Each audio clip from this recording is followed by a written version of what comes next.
द्वितीय दिन में पहुंचला आंचलिक स्तरीय कृषि जंत्रपाति मेला। गजपति जिला पालाखिंडी स्थित गजपति स्टाडियम ठारे आज आडंबर सह द्वितीय दिन में पहुंचला आंचलिक स्तरीय कृषि जंत्रपाति मेला। यही मेला चलित मास जनवरी 6 तारिख ठारू 10 तारिख जाए चालू रहिबो।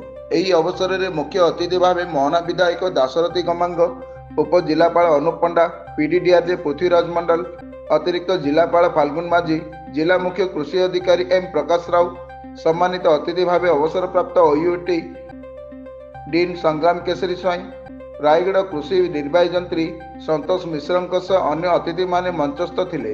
एही अवसर में सर्वप्रथम जगन्नाथ विग्रहठारे प्रदीप प्रज्वलन एवं वृक्षर जलदान करी कार्यक्रम शुभारंभ करथिले। आज द्वितीय दिन कार्यक्रम में अतिथि माने एही कृषि जंत्रपाति मेलार मुख्य उद्देश्य विषय निज निजर अभिभाषण प्रदान करथिले।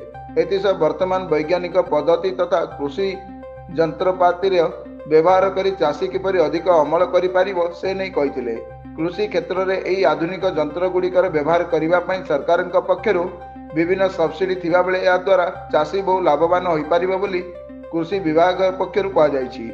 एही परिप्रेक्षी अतिथि माने सफल चाषी मानकु संबर्धना सह पुरस्कृत करथिले। परे अतिथि माने विभिन्न स्टॉल गुड़िक परिदर्शन करने सह विभिन्न नूतन कृषि जंत्रपाति गुड़िक देखि स्टॉल रे थिबा जंत्रपाति संपर्क में स्थानीय अधिकारी मानक सह आलोचना करथिले।